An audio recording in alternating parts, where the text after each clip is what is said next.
wabarakatuh. Kami dari kelompok 2 ingin mempresentasikan tentang Information Technology Infrastructure Library Framework.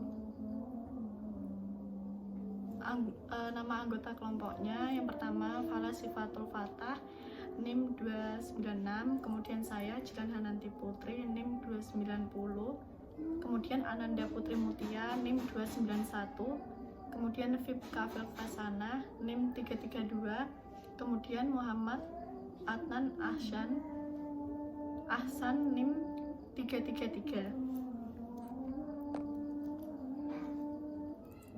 Yang pertama, pengertian ITIL Framework.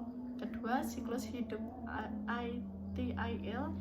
Yang ketiga, manfaat ITIL Framework. Yang keempat, tujuan dan keuntungan. Pengertian Information Technology Infrastructure Library. Secara umum, Information Technology Infrastructure Library didefinisikan sebagai sebuah kerangka kerja yang berisi pengetahuan praktis yang dapat digunakan dalam membantu organisasi bisnis untuk mengembangkan dan menyediakan proses information technology service management. Kerangka kerja ITIL bertujuan secara meningkatkan efisiensi operasional IT dan kualitas layanan pelanggan. Secara praktis, ITIL mendefinisikan bentuk dan fungsi pemanfaatan teknologi informasi sebagai sarana untuk penyimpanan, komunikasi, atau pemrosesan informasi. Teknologi secara umum meliputi perangkat komputer, peralatan telekomunikasi dan komunikasi serta paket aplikasi dan perangkat lunak. Sedangkan informasi dapat berupa data dan informasi bisnis, data suara, data gambar dan video, dan format data lainnya. Teknologi informasi juga sering digunakan untuk mendukung proses bisnis melalui manajemen layanan teknologi informasi. Siklus hidup Information Technology Infrastructure Library terdapat service strategi, service operation, continual service improvement, service transition, service design. Service strategi dalam menentukan layanan teknologi informasi tentunya harus disesuaikan dengan perubahan-perubahan yang terjadi dalam lingkungan bisnis. Hal tersebut dijabarkan bahwa strategi layanan yang baik menurut konsep ITIL adalah harus memahami 4P dari service strategi itu sendiri, yaitu yang pertama perspektif, yaitu memahami perbedaan dan perubahan visi dan arah bisnis. Yang kedua, position, memahami peta posisi dan persaingan bisnis. Yang ketiga, plan, yaitu merencanakan langkah-langkah dalam mencapai visi dan tujuan perusahaan. Yang keempat, pattern, yaitu membuat langkah dasar dalam menentukan pengambilan keputusan dan tindakan seiring dengan berjalannya waktu. Kemudian service transition merupakan tahap peralihan dari proses desain ke dalam penggunaan secara operasional.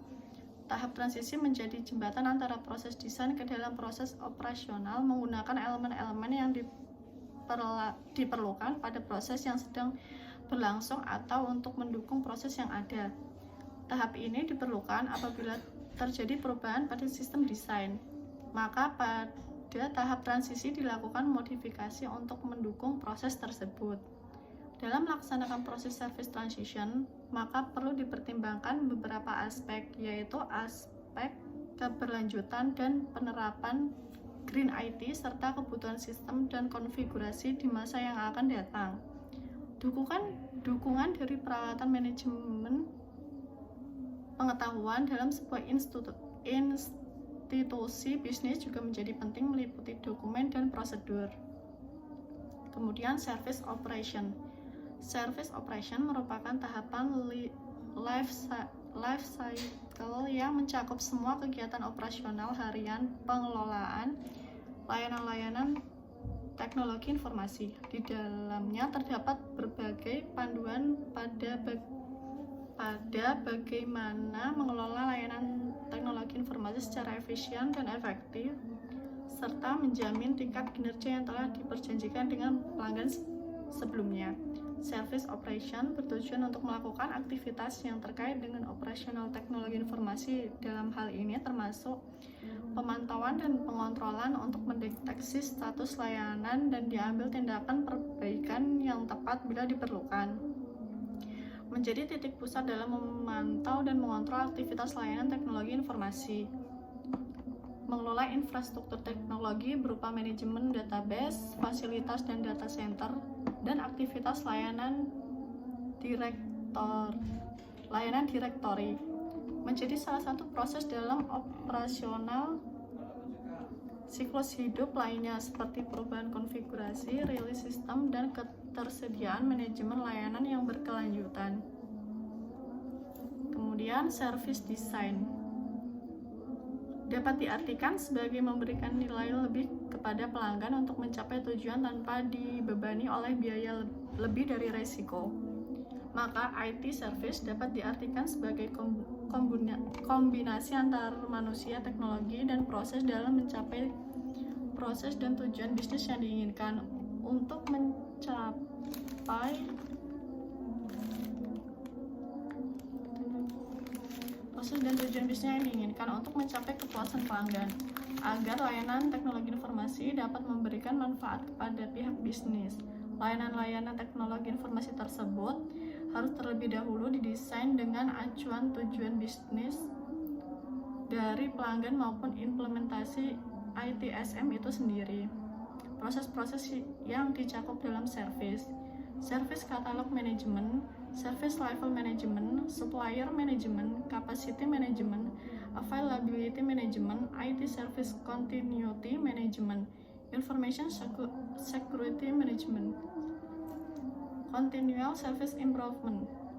Penerapan continual service improvement harus didukung dengan adanya manajemen pengetahuan yang baik, yang secara umum dikenal dengan nama Sistem Manajemen Pengetahuan atau SKMS.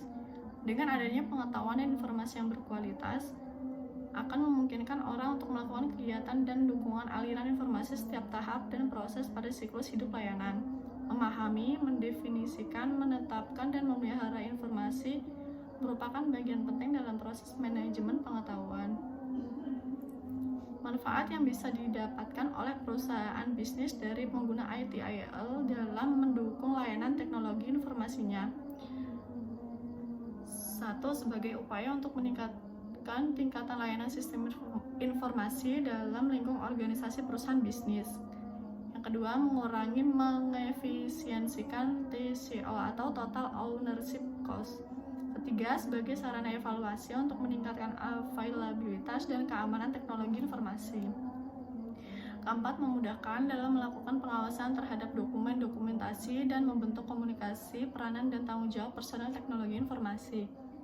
Yang kelima, sebagai sarana untuk melakukan optimalisasi prasarana dan mengantisipasi perubahan keperluan bisnis. Keuntungan dengan mengadopsi ITIL bagi organisasi. Yang pertama, ITIL memiliki tujuan untuk menyampaikan nilai ke bisnis dan telah terbukti meningkatkan efisiensi organisasi dan meningkatkan kepuasan pengguna layanan teknologi informasi. Yang kedua, ITIL mempunyai skala praktis yang dapat menyesuaikan dengan kemampuan sumber daya manusia yang dimiliki oleh perusahaan dalam menyediakan layanan teknologi informasi. Yang ketiga, ITIL dapat diadopsi oleh organisasi layanan apapun yang berarti ITIL cocok dan bermanfaat bagi organisasi baik kecil, menengah maupun besar, swasta maupun publik, dengan kondisi teknis lainnya. Yang keempat, ITIL tidak terikat pada platform teknologi apapun dalam artian merupakan sebuah vendor penyedia layanan yang netral. Tujuan penerapan ITIL dalam memberikan manajemen layanan teknologi informasi. Yang pertama, mendukung keberhasilan sebuah organisasi dengan mensinergikan layanan teknologi informasi dengan kebutuhan bisnis yang ada saat ini untuk mempersiapkan kebutuhan di masa yang akan datang. Yang kedua, meningkatkan dan menjaga nilai kualitas layanan teknologi informasi secara berkelanjutan. Yang ketiga, ITIL dapat menekan dan mengefisiensikan pengeluaran untuk penyediaan biaya teknologi dan lingkup jangka panjang. Sekian dari kelompok kami. Jika ada kesalahan kata, mohon dimaafkan. Wassalamualaikum warahmatullahi wabarakatuh.